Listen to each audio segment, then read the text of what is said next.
Hi අද බලමු මගේ ටයිප් එකට චොක්ලට් බ්‍රවුනි ලවා කේක් එකක් මේ විදිහට ඩබල් බොයිල් කරගන්න ඕනේ cooking chocolate and butter mix කරගන්න ඕනේ මේ විදිහට ඊට පස්සේ eggs flour sugar එකටම මික්ස් කරගන්න ඕනේ මේක මගේ විදිහ හරිම easy way එකක් ඇත්තටම ඔක්කොම එකට තමයි දාලා වෙන වෙනම දාන්නේ නැහැ.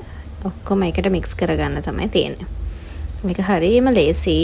මේ විදිහට ඒ බැටර් එක කුකින් චොක්ලට් එකට අර බටර් මෙල්ට් කරගත් එකට මික්ස් කරගන්න තමයි තියෙන්නේ.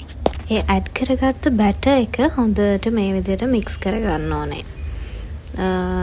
ස්පැචුලා එකක් අරගෙන මේ විදිහට හොඳට මික්ස් කරගත්තාම අර ෆ්ලා එක කැටි වෙලා වගේ තියෙනවා නම් ඒක හොඳට මෙල්ට් වෙනවා මේකේ.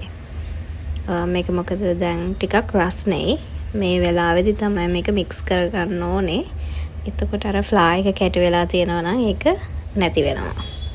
මේ විදිහට හොඳට මික්ස් කරගත්තට පස්සේ අපි වෙනම මිල්ක් චොක්ලට් තියෙනවා නම් ඒක පොඩ්ඩක් ස්ලයිස් කරලා ගන්න මේ වෙලාවේදී ඔකට දාන්න පුළුවන්. හැබැයි මම දැම්මේ නැහැ.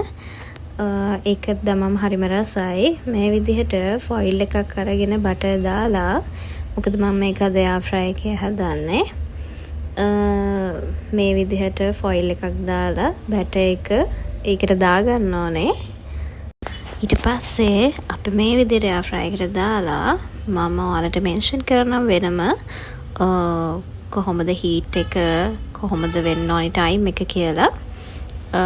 ඊට පස්සේ අපි ඒ ටයිම් එක හරි ගියාට පස්සේ අපි බලමු කොහොමද මේකේ ලුක් එක කියලා. ඇත්තටම හරිම ලස්සනයි.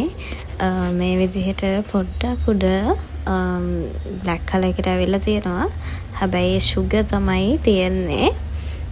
මේ විදිහට ස්ලයිස් කරලා බලමු අපි කොහොමද කියලා. මේ විදිහට ලාවා කේක් ටයිප් එකට බ්‍රවුනි එකක් තමයි තියෙන්නේ. අයිස්ක්‍රීම් ටිකක් දාලා මේ විදිහට කෑවම හරිම රසයි. ඔයගොල්ලෝ try කරලා බලන්න. bye